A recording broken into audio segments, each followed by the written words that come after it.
my only regret of this setup is that I haven't been able to find one of my Rainbow Warrior cars because this is the flame. Doesn't look like a rainbow paint scheme. I have the one that was in the old studio. The cutout thing? The cutout that's the side of the car, but I haven't been able to locate one of my rainbow cars. You have one? You have a big die-cast rainbow? Mm-hmm. Cool. From when I was a kid. This was a little later model when he went to the Flames. This is autographed. This one is autographed by Jay Gordon. Yeah. So you are trying hard to look like you are a NASCAR fan now. Was because apparently our viewers on at least social media don't believe that I watch all of motorsport. Have you met Jeff Gordon? I have. Wow. And he completely ignored me. Yeah. And I was like his biggest fan. You know the old adage, never meet Jeff your Gordon hero. is a douchebag. Oh. Yes. No, but and Dale Earnhardt is better. If you scan my Instagram deep enough, there's a post that says Jeff Gordon's a douche. Oh, really? From like when we lived together, when we were roommates. Oh, wow. Yeah, so but this is actually relevant this week. Maybe we'll talk about that at some point. I mean, we should just have a segment called NASCAR News today. We Instead should. of Nerd News. Yeah. Do a split, a variant. There's so many the things whole going on. NASCAR news. There's a lot going on. I don't even know if we have It's time. high-speed business But we have time at for a a record theme pace. song. Get 7 miles per gallon on this fucker.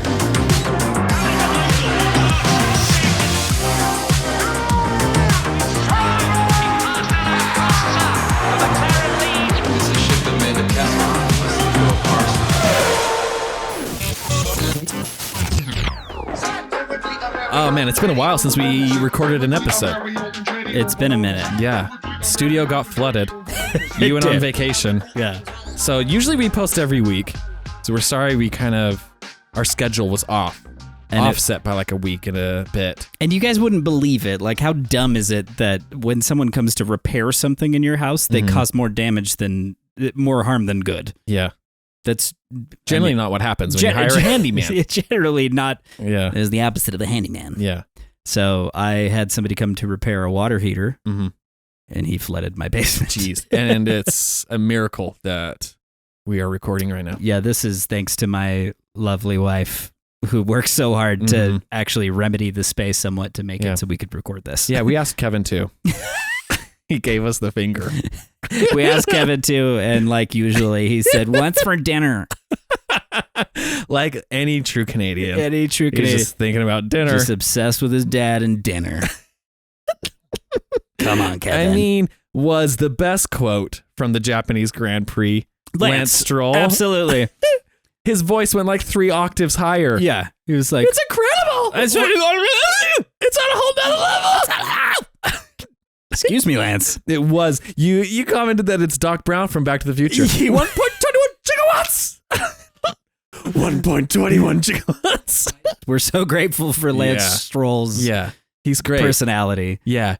If he was a terrible driver, one of those old school billionaire boy drivers. Yeah. But was still giving us great quotes, it'd be still worth it. Still worth it. Still more worth it than George Russell. The reason Russell. Nicholas Latifi had to leave the sport is because he wasn't giving us good quotes. No. It's kind of dumb. Lance is way better at his quotes. At least he remembers the He has a different emotion than anyone else on the grid.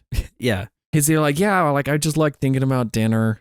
And then he's like, the car is like on another level. His 2 speeds. I'm in an effing wall. 3 speeds. He's just different tonality. And it's never great. It's we've seen a shove out of him, but it was a loving shove from what we understand. At least the way that the press release came back from Aston Martin. Yeah. It was all in good fun. If you didn't watch the Japanese Grand Prix, he was getting overtaken by the Mercedes. I think so. The Mercedes isn't even that fast. It's terrible. Man, he better never see a Red Bull. Yeah, exactly. That thing Don't is get him anywhere near really max. fast. He would lose his mind. Be like,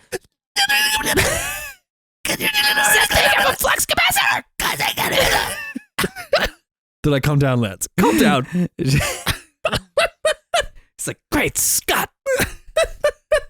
Just like a big Doc Brown now. I love that. Welcome to the show. Welcome to the show. I'm Max. I'm here with Mike. Hi. And this is the fast ones. This is. We talk about racing. Yeah. Talk about Formula One. Talk about motorsport. All of it. Yeah, all of it. This week, we just came hot off the heels of the Australian Grand Prix. Yes. And then the Japanese Grand Prix. Both of them. And there's lots to talk about. From both. Yeah. Also, we have a lot of new listeners. We do. which is fun and we're excited about. Also really fun that people are still getting into Formula One. Yes, So we still want to be a good source of like answering questions. I still have questions, totally. but we do have a lot of backlog of listener questions to get to. And Which I'm excited about. And then we might talk about nerd news.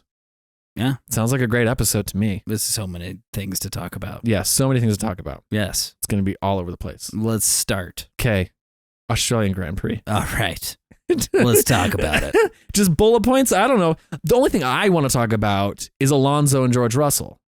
That's all you want to talk about. Well, Carlos won. Right. So happy that Carlos Sainz won. And dominant as ever. Yeah. We're going to talk about how he's the only one able to beat Max Right. so far. Do you want to get to that in a minute? What do you want? Because it sounds like you wanted to talk about Alonso and Russell. Yeah, this thing has been bugging me. I'm excited. And I want to get your opinion on it. I really haven't done a lot of research. Okay. From my point of view. Okay. I'm ready for it. Yeah, so you didn't watch the Australian Grand Prix. Yes. And from a guy's point of view who doesn't really know what's going on, Right. Alonso was ahead of George Russell Exactly. for the last part of the race. That's almost as much as you need to know. Yeah. And But continue. at one point, George Russell flies off the track into a wall and then lands sideways in the middle of the track. Red flag, red flag, red flag, red Yeah. flag, red flag. That's annoying. Yeah. I understand that he's scared for his life. I understand why. I understand why. But also, the fact that he thinks he can tell the FIA what to do. Just do it now, do it now. Red flag the race. Red flag the race. I'm like, yeah, I get you're scared. Yeah. I would be terrified. Right. But also, they have cameras. Yeah. They immediately safety car the race. Right. And you were fine. But I have never heard a driver call for a red flag. Right. Yeah, anyway. I mean, it was a very precarious situation. Do you think Romain Grosjean called for a red flag? Yeah. They're like, you are the red flag. Everyone can see. It's around the track. Literally everyone's asked if you died. We're surprised you're making noises right now. But yeah, I guess Lance Stroll's engineer came over the radio and was like, careful. Yeah. Careful. And he was the first one. And he was the first on the scene. So in some respects, I actually think that like the way that modern technology works with television and all the things that they have on the pit wall, that was interesting. Yeah, and so they were able to get to the crash out teledrivers real quick.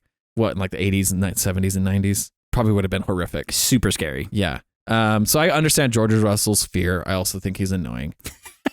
But it later came out that it was like, oh, Alonso braked a little bit differently going into that corner. Right. And it freaked George Russell out. Right. This is my opinion in my filter. Yep. Continue. And in my brain, and then like, he couldn't take the corner. He crashes. Right. In my brain, if I'm Alonso, and from what I understand about Alonso, he is so smart. Wile E. Coyote. You call him Wile E. Coyote. Yeah. And he's thinking 8 moves ahead, Yeah. 10 laps ahead. He's thinking the whole race through. When they say while also just four-dimensional, when they say four-dimensional chess in Uh-huh. movies, I'm like, there's only one person who could do this, Yeah. and it's Fernando Alonso. Yeah. Every other driver, like George Russell, who's a bit newer compared to Alonso, is still like making sure he's making all the right moves. I feel like Alonso's still just hitting walls on the last lap. It's all muscle memory. Yeah. Alonso's all muscle memory. He's done it a million times. So he's Right. already thinking ahead.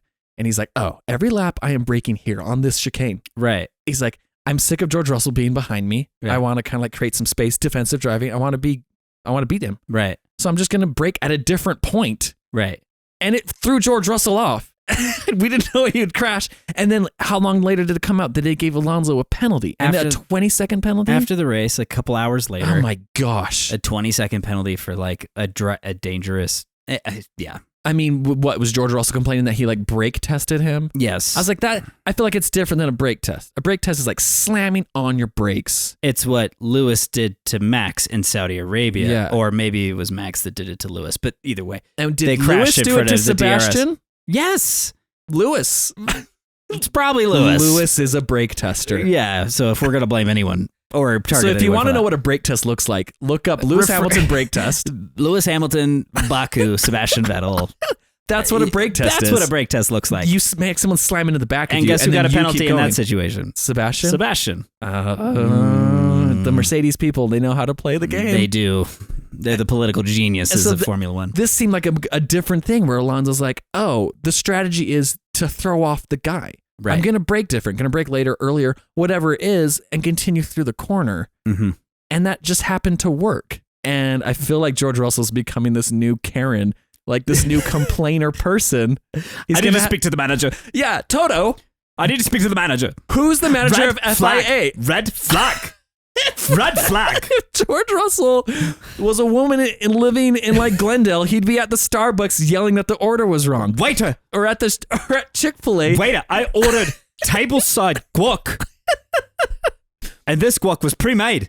I ordered the vinaigrette on my Cobb salad at Chick-fil-A. Get the manager. I want the avocado ranch. The vinaigrette George, is if you could awful. George, if you could just calm down. George, it was $10. This is not the way George, we do you're holding things. up the drive-thru. It's just, we said my pleasure 15 times, George. That is the Chick-fil-A way. Yeah. We will fix it. Yeah, for you. he's becoming a complainer. He is big time. So what were your thoughts on that? That's my take, that Alonso was just a smart driver. Yeah. And Mercedes complained. Yeah. And got a penalty thrown at Alonso. I mean, Which makes no sense because George crashed. So what's it going to do? I mean, if Total Wolf were there, Yeah. he might have been. He'd probably thrown his headphones somewhere. Mm, Look, after the race, I listened to F1 Nation podcast. yeah. And Damon Hill was talking with the group. Mm-hmm. And I feel like I find myself sometimes disagreeing with a lot of things that Damon says because he seems to be like a non-committal answer to many things, which is the only reason why I feel like I'm like, come on, give me an answer. Yeah. In this case, he actually shot it super straight, Okay. and I really agreed with him. Yeah. What do you say? But he, to summarize, said basically, since when are we penalizing drivers for things that they're doing in front of other drivers? Right. It's the responsibility of the race car driver to anticipate Yeah. It seems what like, the driver in front of him is going to do. it seems like part of the sport. Reaction times. Yeah. Yeah. And it's like you can panic brake and lock up and crash, but it is not the responsibility of the driver in front of you. Mm-hmm. Now, I think that what exaggerated the situation is that the Australian circuit, this Albert Park track, that wall is freaking sketchy. They need to design it differently, but that's not Alonso's fault. But the reason that I'm going to say this is because that wall projectiles cars back into traffic. Alex Albon did it during the race last year. Classic Alex. And remember, flicked rocks all over Nico. Yeah. And then during the F2 race, another guy, I think it might have been Dennis Hauger, he crashed there, also was projectiled back on the track. Interesting. George did it. And so it's like, if you go off there, you're destined to end up back on the track. Super not acceptable, not safe. Yeah. That's not Fernando's fault. No. But because of the severity of the outcome, I feel like the FIA felt... Because of George Russell's poor driving, Seriously. they had to penalize Alonso. I seriously feel like they were like, we have to point the finger somewhere else. Yeah, we can't blame our English driver. It's not on us that wall put him back into traffic. It's Alonso. It's Alonso and his dirty, excellent driving. Because his dirty, handsome face. Yeah, I'm liking Alonso more. And He's more, the man. best. Yeah, but that's ridiculous. It seemed like they were just penalizing him off of the fact that it was dangerous, but it wasn't dangerous because of him. Right. It was dangerous because the track's kind of designed poorly. Yeah. Not in the sense of that corner, but the wall. Yeah. So, and George Russell just honestly didn't have the skills to compete with Alonso in that moment. He just got caught off. He just got guard. He honestly got worked by Alonso. Yeah. He got schooled. Yeah, it's And like, that was welcome to racing school. Yeah. I break a little early. You better be ready for it. I've been doing this for longer than you've been alive. Yeah. Totally. It's real. Yeah. He's like, so welcome to school. Yeah, this is 20 years of F1. This is what it looks like. Yeah. I break a little Pay early, I attention, accelerate or a little you're harder. going to be in the wall. Yeah, exactly. And I love that. I love it. Yeah. That leads into things about the Japanese Grand Prix that I was so happy about. Okay, well, before we get there. We can't go too far ahead. But yeah, what was your Australian Grand Prix takeaways? I mean, the main thing is that Carlos is still the only man to dethrone Max. Yeah. Something about seeing Max's brakes explode pulling into the pits. That big puff of black smoke. Was just, I've never felt euphoria quite like seeing that slow motion. Yeah. I was standing on my bed because it's like 2 a.m. The Australia Grand Prix is at a very unreasonable hour for the U.S. And but I was standing on my bed just cheering. My wife's like, what is happening? Lay back down and shut up. And you're like, we're going to get an actual race. I'm like, someone else is going to win. It's Carlos. I was so excited. So just massive result for Ferrari, massive result for Carlos. Mm-hmm. I know that it's been the talk for several weeks now that, and we're gonna have to recircle back to this again, that Ferrari fired the wrong guy. Yeah, we've said that since day one. Kind of have. Yeah. And it's just continually proving itself. We have ever since day one have been like, yes, Carlos, stick it to Ferrari all year long. Yeah. Show them you are way better than Sean. Yeah. Sean. I'm so sick of Charles. Just for the listeners, just to know, the Sean thing runs deeper than this just now. Max has been texting me about the last several races and just referring to Charles as Sean. Which I know Sean's, and I'm always confused. I'm like, who are you talking about? But yeah, I mean, I am so happy for Carlos. Yeah. To be like, hey, you're letting me go. I'm going to show you. Right. I did this last year. I'm going to do it again this year. Totally. Yeah. And he's crushing. The only time he hasn't gotten on a podium this year is when he was in the hospital. It's when Ollie getting his Behrman appendix out. And again, like, I'm like, Ollie Behrman's 7th place, pretty impressive. But if Carlos were in that race, he would have been on the podium. Yeah. It was a fun He might have been fighting for the win. It also says Sergio Perez didn't have a really good race. Yeah. He should have been up there at the top. And it's weird, but they said that he had floor damage, which was probably his fault. They said a tear-off did something. Anyway, if the car is that volatile, that something in the floor is so deeply affected by a tear-off, then a tear-off. One of the little, like, it said they got caught in the floor, and it was like hurting tenths off of Sergio's laps. Wow. That's all that it takes to dethrone them. Yes, so you just got to get ahead of a Red Bull and just go crazy. Corner one, just this is the blue shell. This is the blue shell for Red Bulls, and they just kryptonite them. Yeah, that's amazing. Yeah, I didn't know that. So that's what they claimed was the reason why Sergio didn't perform in Australia. I believe it because Sergio's had a killer year so far. Yeah, he's been really consistent. But at the same time, I'm kind of like, how's your car that sensitive? Yeah, that's crazy. It seems like you should probably figure it. Put some razor blades on there or something so the tearaway gets obliterated before it ruins the floor. Yeah. So outside of that, though, the race was solid. Double points finish for Haas. Haas was so good. It was a great race for them. They're having a strong year so far. Yeah. Consistent. And right in that mid-pack area. Yeah, and it's just good to see some great results from them in a really, I feel like, a hard-fought race. Yeah. Because after Max's wheel blew up, it was pretty tame. Yeah. And it was just a lot of managing. Yeah, until the very end when... Until George crashed. Yeah, that was fun too. It was super fun.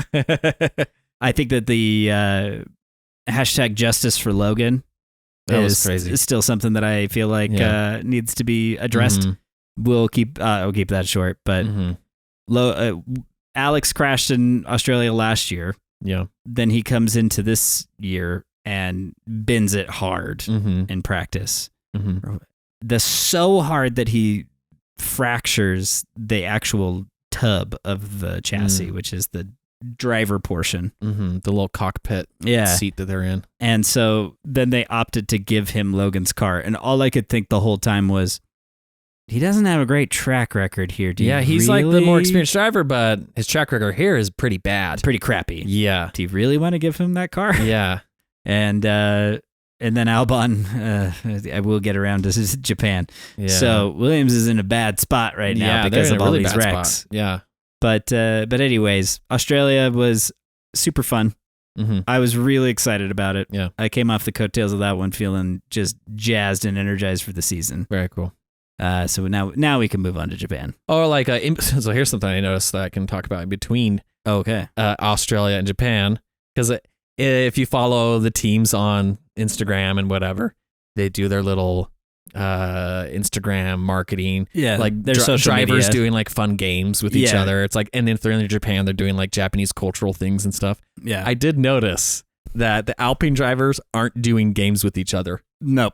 Yeah. Ocon was not. racing Oscar Piastri with RC cars, and I was like, why isn't Gasly here? Oh, because Ocon's the worst. It's because they're not friends. Yeah, they hate each other. Yeah. And this is great. It is great. The best part was, did you see Oscar's comment on that? It was like, what was it? So like they posted that video and Oscar was like, Alpine did have my permission to post this because of the whole contract thing with him where he was like, he used to be for Alpine. Yeah, and they were like, it appears they have posted without my permission, the blah, blah, blah. That's amazing. And so they post this and he was like, Alpine did have my permission. He is for this. a funny guy. It's so dry, but it kills me. Man, and the Alpine, Ocon is just looking more and more like a mean guy.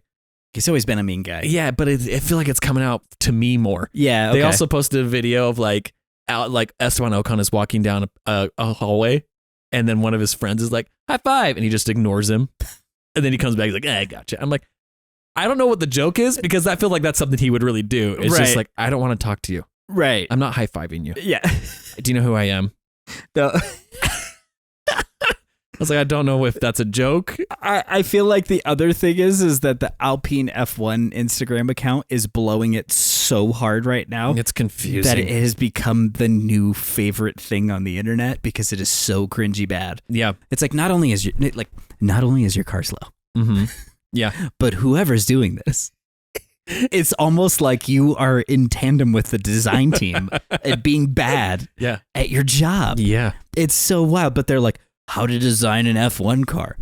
And, that one it was was a swipe. And it was a swipe. And you swipe it, then it was like, why did you swipe? It was meant to troll you, be like, well, you don't know how to build it? I'm like, no, I don't. No, but neither do you. And the comments roasting Alpine for being last in the championship. How to build an F1 car. And it's like, do you know how to do that? Yeah, I think that maybe the question is, maybe you are asking this to Mercedes and Ferrari. Is this like a Sigmund Freud, like you didn't realize what you were doing in this really moment? Bad. It's a little self-revealing. Do not open yourself up to the easy of a roast. No, and then They're just like lobbing big, fat, slow softballs to the horrible fans that exist in Formula 1. Because they're all trolls. They're all trolls. And so just waiting in the Formula dank errors, like totally just canals of the world. Oh no, did you see what Alpine posted? And now it's like, I feel like they're all onto it like we are. Yeah. But then they posted the picture of with Pierre. The split one? Yeah, where it's Pierre and Yuki, and but there's maybe an Oscar's in there too. Maybe it's Oscar. And then it's split. And the bottom one is like a weird close-up of Lance Stroll. I think and it's Esteban a wall. Ocon. I think it's a wall with like the driver's faces. It is a confusing picture. The photo is not cropped right. And the caption is like, these two. And I think it was meant, like, I think we all get that it was meant to be Pierre and Yuki, who were teammates at. Oh, and they're best friends. Yes. The way it was cropped made it look like it was like these Pierre and Esteban. We can't even get them in the same picture now. Yeah. But it's like, isn't it these three? Three? And also, why is Lance Stroll in this? It was question. They're weird. They're super weird. Japanese Grand Prix. Yeah. Heartbreak, but amazing at the end. Yeah. That was so fun. But then I was furious at the beginning. Yeah. Yeah. I mean, so tell me, what are you feeling at the moment? Feeling rage. I am feeling rage. I know Daniel Ricciardo is like at the edge of losing his seat. Because Red Bull's too volatile. They're very volatile. Right. He qualified well. Yeah. I mean, split little tiny second behind Yuki Tsunoda. Yeah. I honestly qualified well and showed like, oh yeah, I'm just right up here. I'm great. Yeah. And then to be taken out, he did get taken out by Alex Albon. Right. It's again, like you watch the footage, Alex Albon is behind Daniel the whole time. Yeah.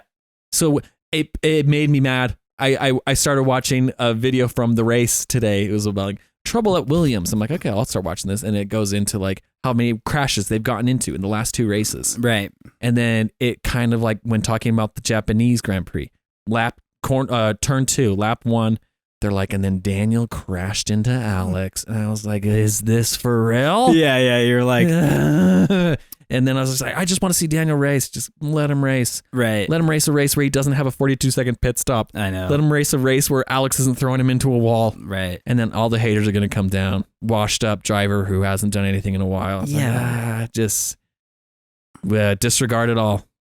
Yeah. Yeah. And then we just put out a hit on Alex Albon. Your perspective. Yeah. I mean, I think that the thing for me immediately when I watched it was, well, the team put him on the wrong tire. Yeah, I watched an interview with Daniel saying that like they were on a slower tire. Yeah, they were on the medium. Everyone was on softs. Everyone around him was on softs. So they're going to get a little bit more launch. Yeah. And grip. Both Yuki and Daniel got a terrible start. Mm-hmm. And that's on the team. Bad strategy.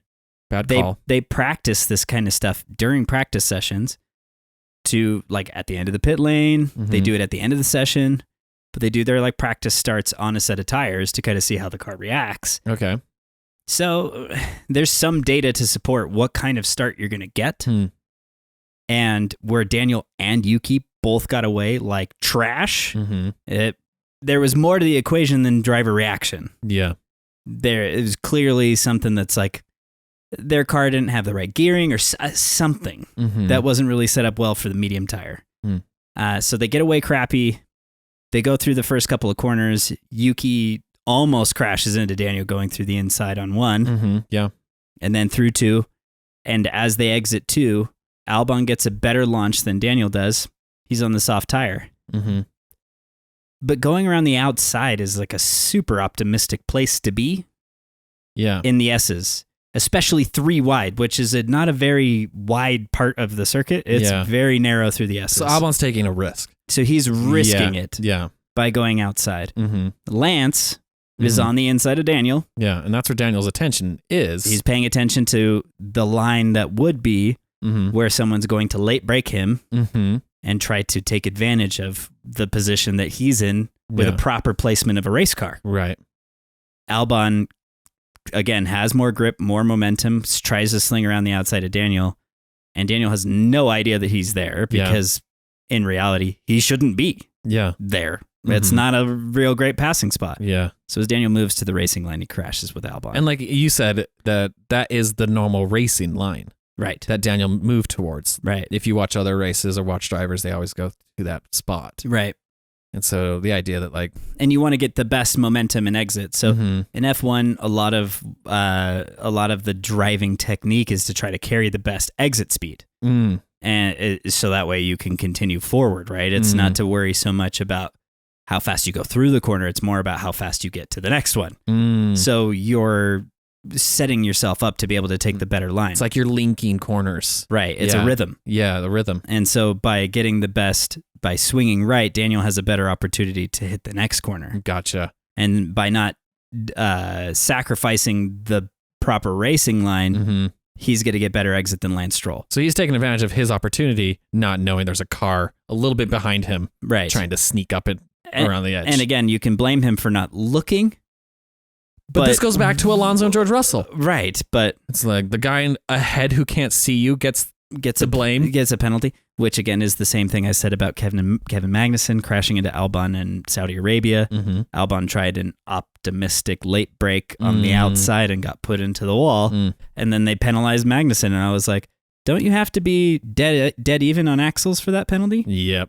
And you could call it moving under braking, but if it's moving toward the racing line, I don't know if that is. Interesting, man. So anyway, the analysis on this was kind of like the jury was out. It's a lap one incident because this is the kind of stuff that does happen. So many cars in the pack that are moving at all the same moments and speed and juggling. But you should know that if you're trying to go 3 into a very narrow corner, someone's going to crash into you. Yeah. And when you're driving a car that the team can't afford to replace, you should probably be driving with a little bit more of a defensive nature. And Logan Sargent had crashed a car in practice that week too. Right. Yeah. Are they just broke? Yeah. Do they even have a chassis to race in China with? I mean, at least they got batteries. Yeah. Because they got the Duracell sponsor.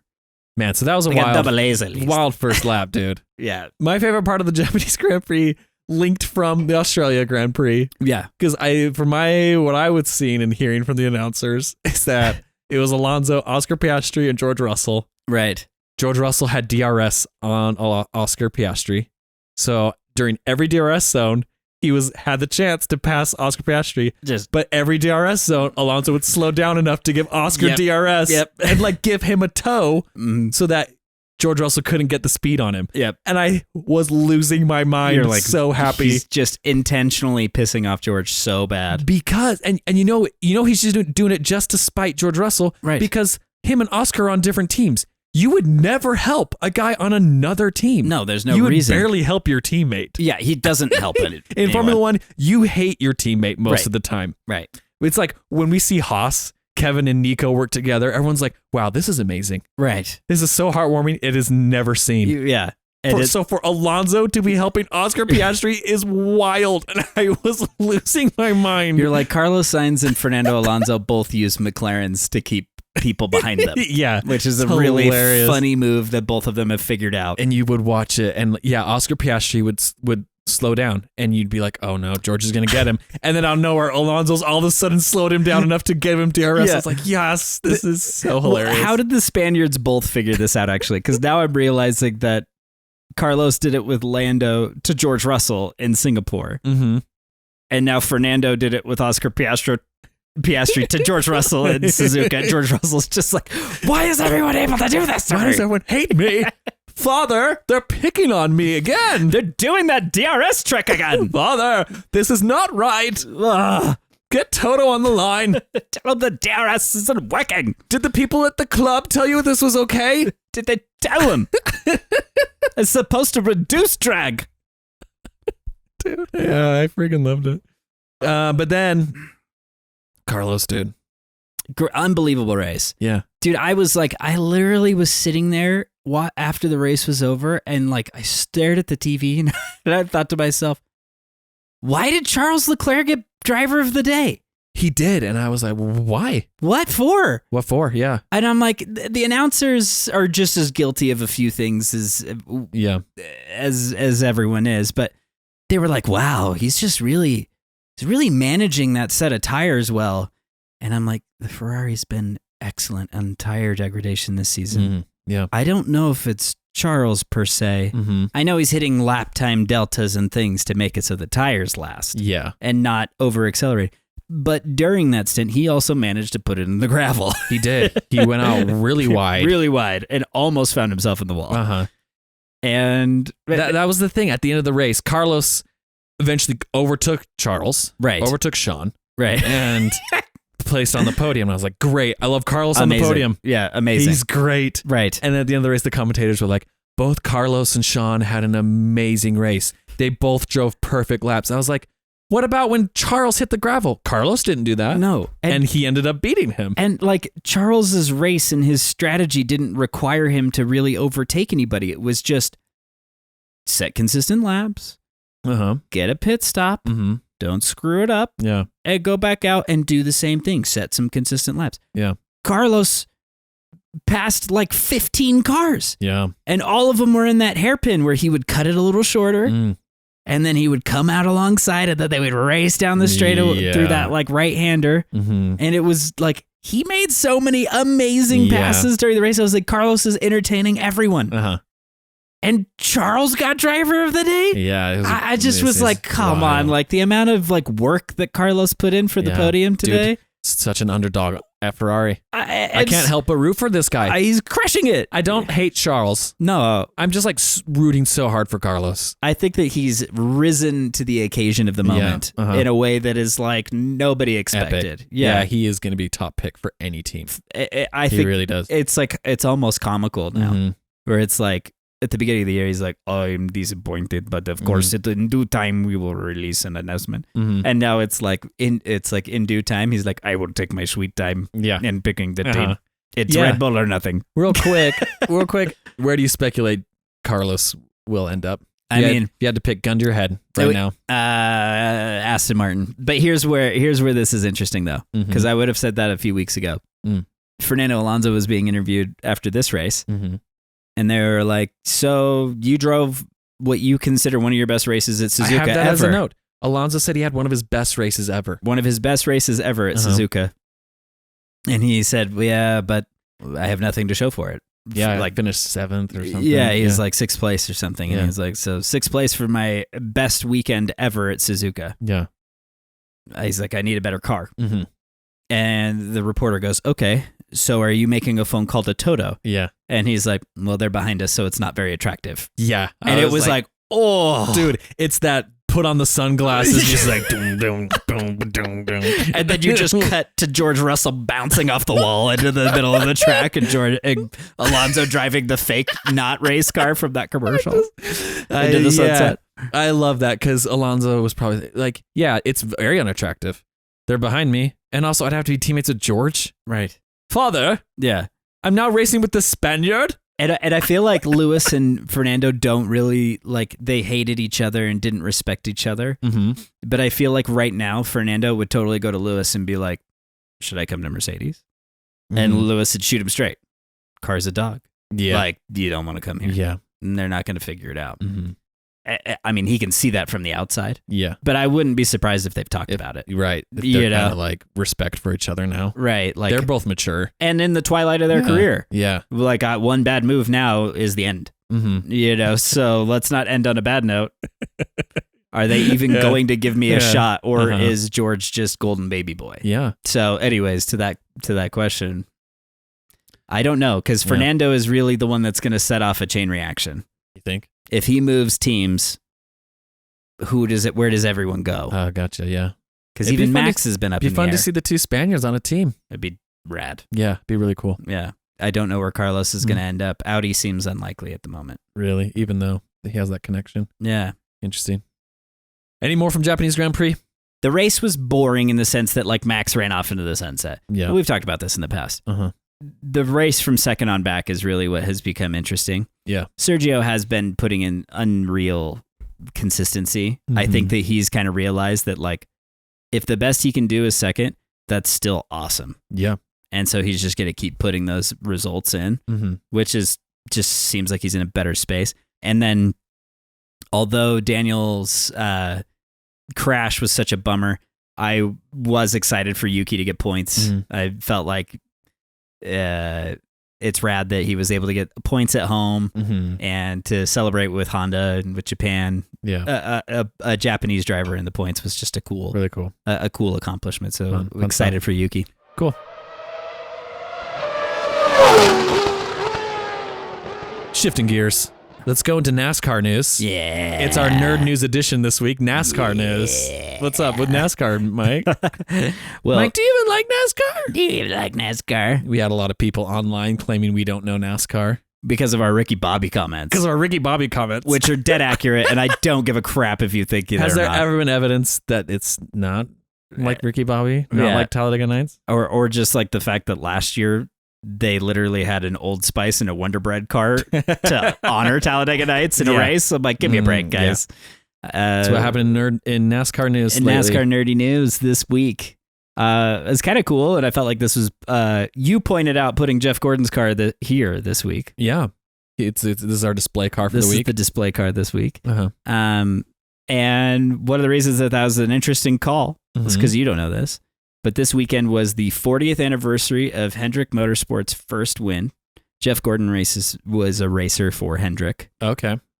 So the 24 lives on. There is a driver in the 24 named William Byron. Okay. They all ran a maroon paint scheme. There's 4 cars on the team. Okay. All of them had a maroon car this weekend. Because that was the color of the car that won their first race. That's cool. And it was at Martinsville, which was the track that they were racing Wow, at. they had a lot of anniversaries. Yeah, it was just kind of like a fun idea A lot of throwback. That's cool. Yeah, to like pay homage to the culture. Yeah. But this is where it gets crazy. William Byron won the race. Ooh. So the 24 won the race. Cool. And they finished 1, 2, 3, and 7th. That's so a stacked win. No team has ever finished 1, 2, 3 at Martinsville ever. One whole team. One team completely sweeping the top podium 3 that NASCAR doesn't have. I literally thought that while watching it. I was like, well, it's too bad they don't have a podium. Too bad they can't celebrate. Because this would look cool. But only one of the 4 drivers didn't make the top 4. But it's impressive. Super cool. And I thought it was dope that the 24 went to win the race. And clearly I have some affection for that car. But that's good. It was interesting that you picked it to put on the table this week. And I was felt like, inspired. You did. Yeah, the spirit of Jeff Gordon, rest in peace, was speaking to me. It's like the CEO of Hendrick. Doing all the interviews after the race. Like, can't believe we got 1, 2, 3. And you're over here. I miss that guy. Wherever he is. So anyways, but that's pretty much NASCAR news this week. What about the guy that I saw clips of rip a part of his car and throw it at another car? If you are telling me that is not Talladega Nights, then I do not know what NASCAR is. That was so epic. Yeah. The dude, he gets wrecked. Uh-huh. We'll probably put the clip in the episode or on social media. Yeah. But he takes the back part of the car, the whole bumper side, the whole back plate of the race car, which is just aluminum sheets. And he rips it off. He literally rips it. I'm like, what is holding this on? With Nothing. no gloves. Oh, yeah. Which just made me anxious. Because he welded that without gloves before the race. Yeah, exactly.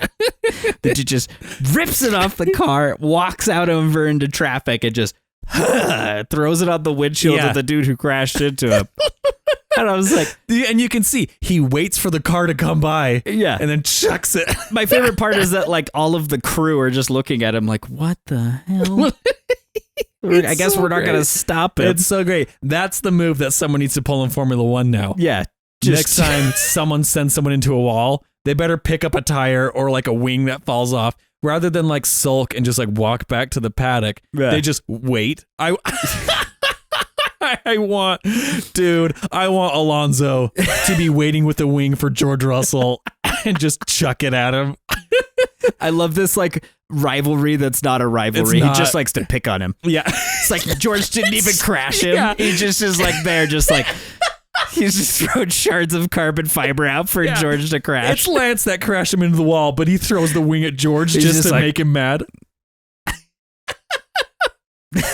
Waiting by the side of the road. Lance passes him. Yeah. George was like, what's he doing? Chuck right at him. That was a direct attack, Dad. And he just gets in the interview afterwards. They're like, "Did you mean to throw that at George?" He's like, "No, I was aiming for Lance. Thought it was Lance. I was throwing it at my teammate because I was quite angry at him." That's hilarious. All right, okay. All right, last bit. Just George Russell and a therapist. I think Fernando Alonso is targeting me. I don't think he likes me. I think he doesn't like me. That's not possible. Yeah. Are you sure? You're a good guy, George. We have been backlogged with a lot of listener questions from a lot of different listeners and a lot of new listeners. Okay. Which is really fun. Let's get to a lot of new people. Thank you so much for listening. Yeah, thank you so much for listening. And it's fun that more people are watching Drive to Survive and then watching races this year to get into it. And so they have a lot of questions. And so please keep sending in questions. We're going to get to all of them eventually. We have a whole year. And so if we don't answer your questions this week, probably answer them next week. This is a good one. This comes from a listener, Jerem. Okay. Hi, Jerem. He says, okay, how do they transport the cars all over the world? Oh, boy, this is a big Is one. it special planes? Is this why there are so many airplane sponsors? Yeah. That's a good point. Yeah. Yes. The answer is yes. Mm-hmm. But there are so many different ways that they are transporting things each week. Mm. But where it gets really tricky is when they go from like Brazil to Abu Dhabi and it's back-to-back races. When they do build the calendar out in what I would consider in a more calculated way, which this season already seems to be a lot more well thought out than last year. Yeah. Because we went from Australia to Japan. That's not a short flight, but they're in similar time zones. They're about 2 hours apart, I think. So that means that the drivers are a fraction as jet lagged as when they go all the way around the world for another race. Yeah. Then now the next race is China. Once again, probably another 2 hour, 3 hour difference. Yeah. Not huge. Plus the logistics there, you're not flying a car across the world. Yeah. When they do the European part of the calendar, they are able to use trucks. Driving around Europe to send a lot of the equipment around. I think I have seen people will post pictures of seeing like the Mercedes truck on like the big interstates. Yeah, or the Haas even. Interstates in Europe. Yeah. The big motorways. Yeah, there you go.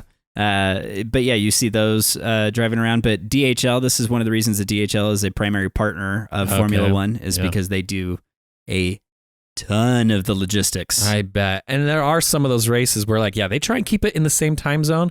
But every once in a while, there's just a race that they can't avoid, and it's like takes them way out of the way. Right. Then they have to go right back to Europe. Like they're like, oh, we got to go to this country. Right. It's a nightmare. Right. Racing in Interlagos and going to Abu Dhabi, like back-to-back weeks. I remember just being like, how's anyone crazy logistical nightmare? How is anyone functioning at any healthy like capacity with 1 week in Brazil? Yeah, they just put all the drivers in like weird like hyperbolic like sleep chambers. Yeah. and just like awake them. You know that movie with Jennifer Lawrence and Chris Pratt that was really terrible and they're in space? I thought you were going to say the movie with like Brendan Fraser, Encino Man. Didn't they dig him up in the pool? Yeah. Wheezing the Juice. Yeah. Yeah, that's a great film.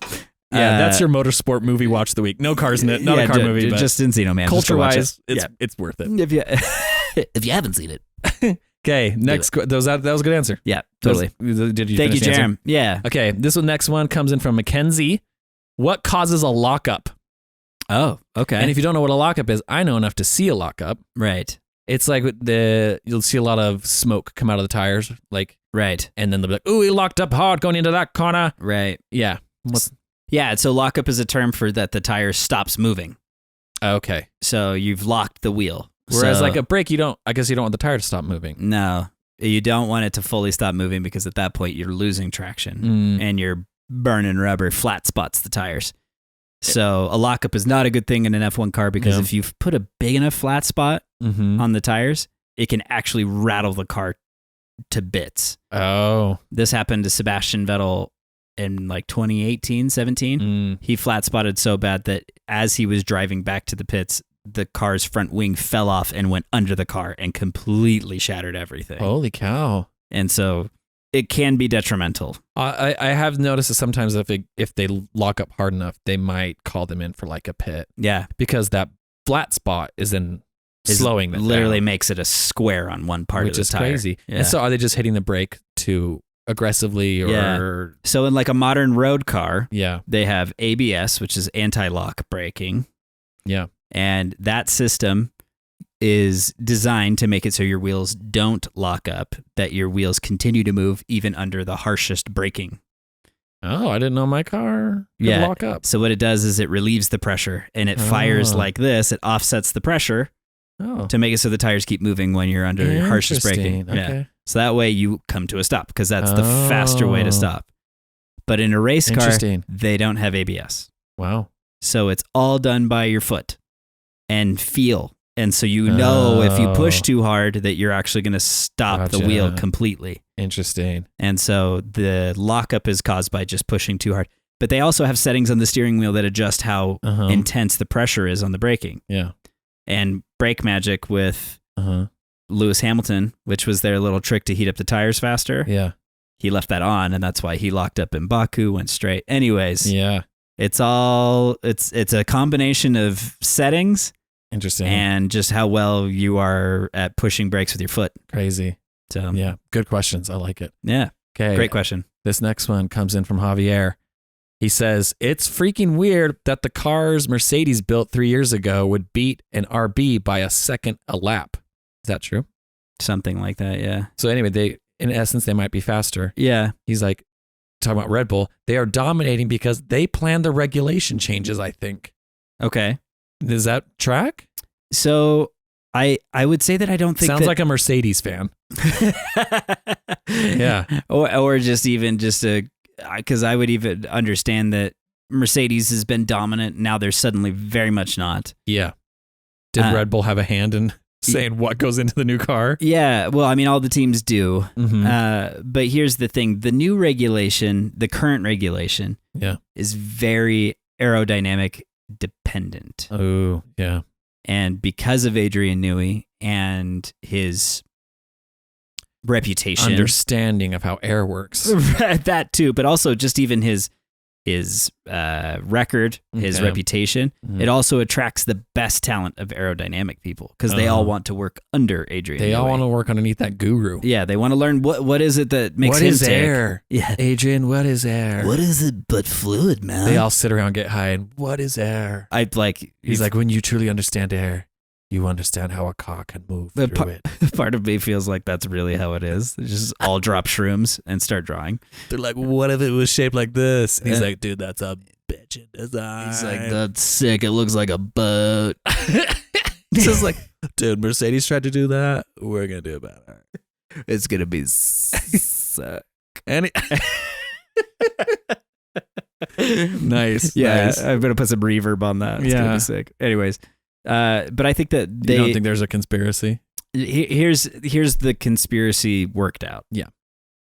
the last regulation, definitely F1 is all like pretty 50-50. Yeah. But the last regulation, the engine meant so much. We talked about this a few episodes back with Ross Braun. Okay. Yeah. Mercedes was insanely dominant because the engine was so good.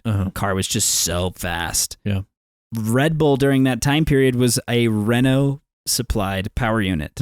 It wasn't until Max Verstappen, Honda, and Red Bull were all one little trifecta. They got the formula. That they ended up winning a championship, which is still remotely debatable. Yeah.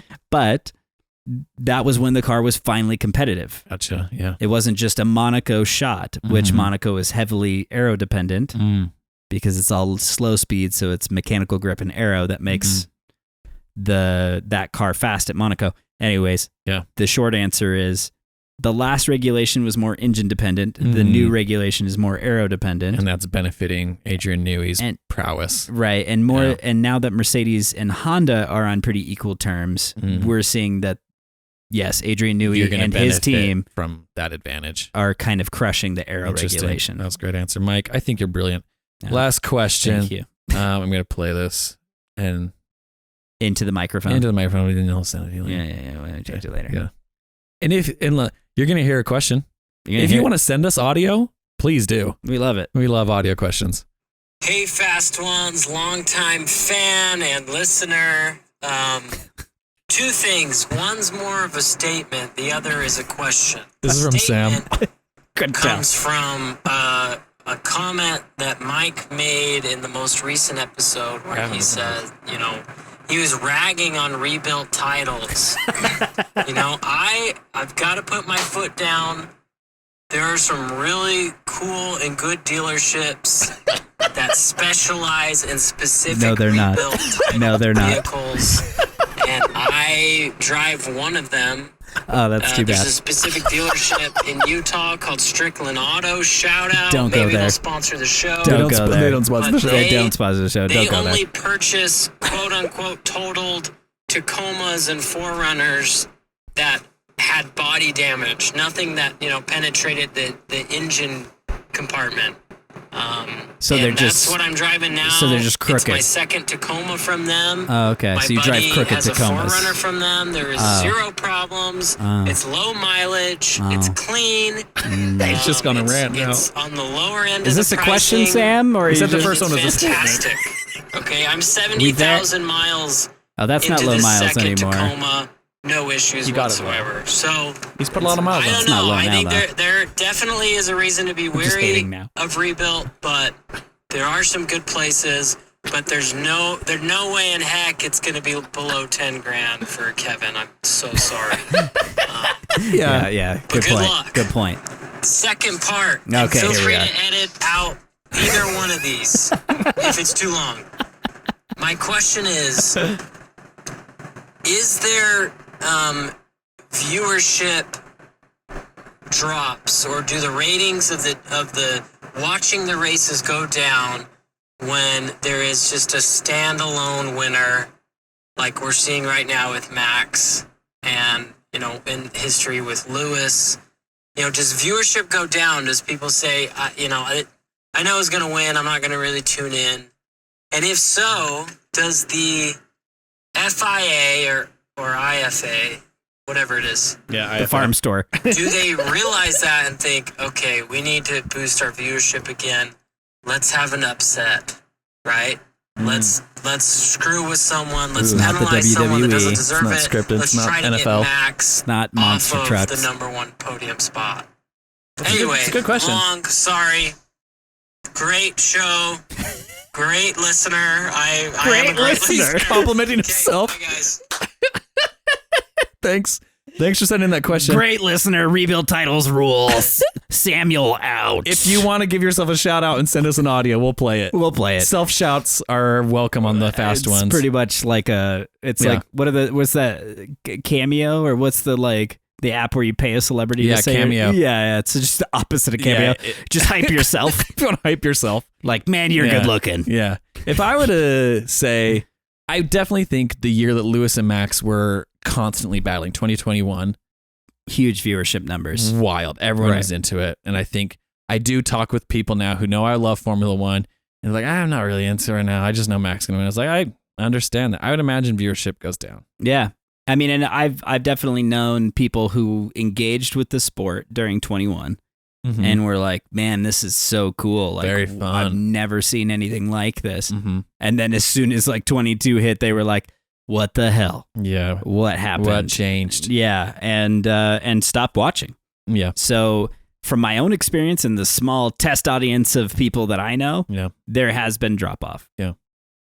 But I will say it's like one to two people out of hundreds. Yeah. There's definitely the occasional like, I'll watch highlights and I'll check in on news types. Yeah. But I feel like it's still pretty engaging for those of us who are just interested in what's happening outside of the top spot. Yeah. I think I don't know a lot, but I do think that the FIA, whoever governs Formula One, or IFA, whoever governs it, they do try to make the regulations. I do think IFA might do a better job of regulating they it. might. Yeah. I think they do try and make regulations which would hopefully make more teams competitive. Right.